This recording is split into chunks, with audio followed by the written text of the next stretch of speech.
Olá, o julgamento da chapa Dilma Temer pelo Tribunal Superior Eleitoral será retomado hoje e não vai afetar o andamento dos trabalhos legislativos. A afirmação é do presidente do Senado, Eunício Oliveira. Cabe aos juízes do TSE fazer o julgamento. E espero que esse julgamento seja o julgamento do mundo do processo, como todos nós desejamos e queremos. Então, que a decisão seja a decisão do mundo do processo, que não afetará em absolutamente nada os nossos trabalhos aqui. Agora mesmo nós estamos num debate muito intenso, com 3 votos separados na Comissão de Assuntos Econômicos. Vai ser um debate intenso, acredito eu que o dia inteiro para votarmos essa matéria na Comissão de Assuntos Econômicos. No final da tarde nós vamos ter uma pauta aqui também intensa.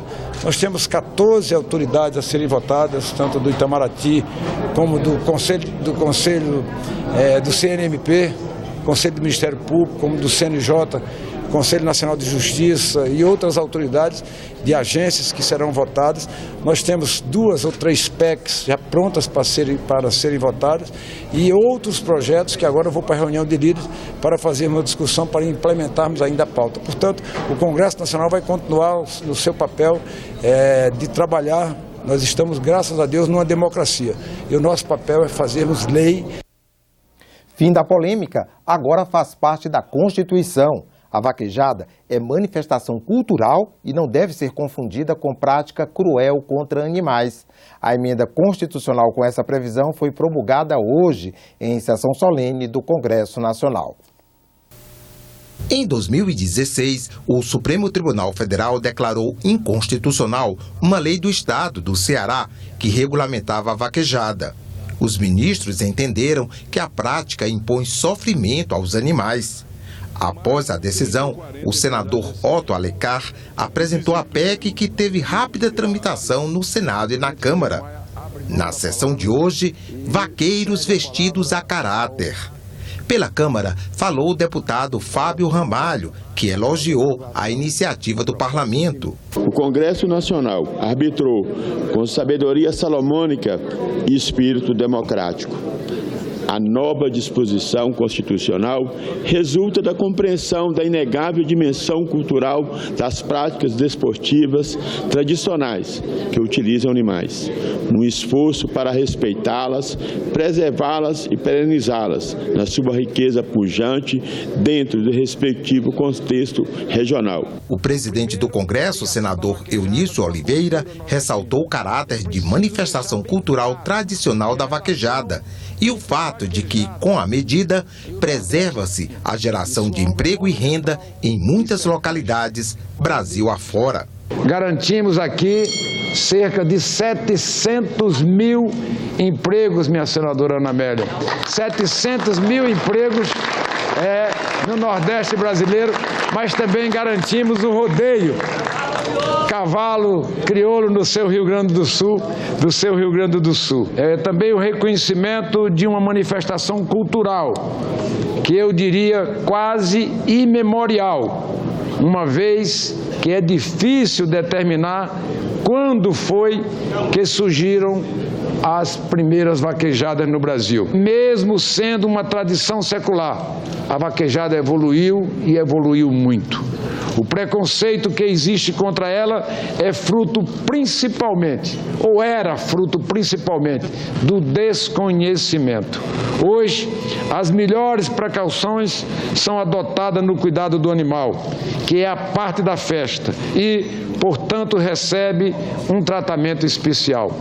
O ministro de Minas e Energia esteve hoje na Comissão de Infraestrutura. Ele fez um balanço do setor energético e explicou os investimentos previstos para os próximos 5 anos.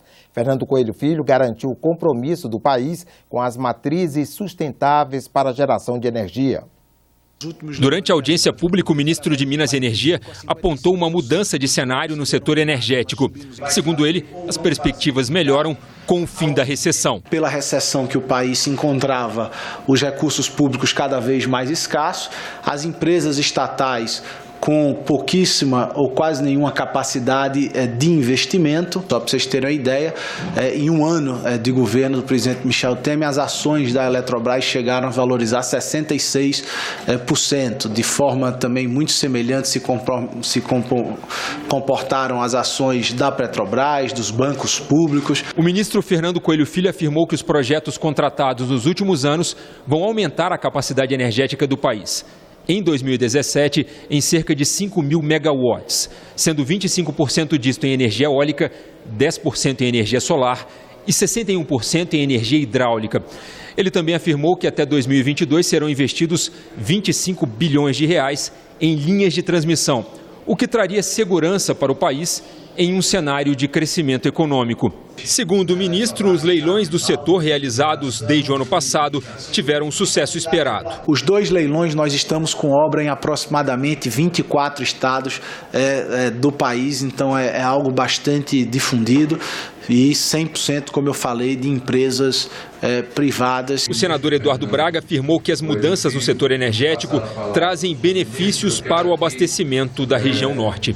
Há pelo menos 2 anos e meio, vinha-se buscando alternativas para que pudéssemos encontrar soluções de financiamento para a implementação de energia para esses setores que são absolutamente isolados e que, sem novas tecnologias e tecnologias híbridas, seriam praticamente impossíveis de serem assistidos com geração de energia permanente. A perspectiva de início da exploração de petróleo na foz do Rio Amazonas foi tema de audiência pública na Comissão de Meio Ambiente. A descoberta de uma nova barreira de corais muito próxima das áreas que serão exploradas preocupa os senadores. A audiência ouviu pesquisadores, ambientalistas, técnicos do governo e da empresa interessada na exploração. O representante da Agência Nacional do Petróleo defendeu a licitação dos blocos. Ele garantiu que a oferta foi autorizada pelo IBAMA. O que nós vamos fazer com o petróleo do pré-sal?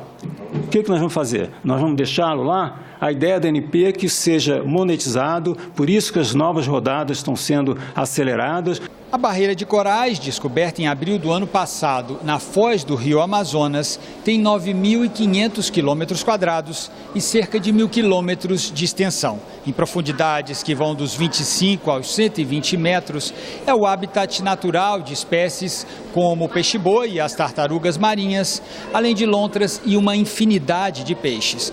A exploração de petróleo a 28 quilômetros de distância deste rico patrimônio preocupa. O risco principal aqui é um vazamento. Como foi dito, toda atividade humana traz seus riscos, assim como toda atividade petrolífera, da perfuração, à exploração, à explotação, ao transporte, também traz o risco de um vazamento. A empresa ela trabalha muito do lado verde, ela trabalha do lado da prevenção. Ela trabalha sempre colocando barreiras para evitar que um evento ocorra.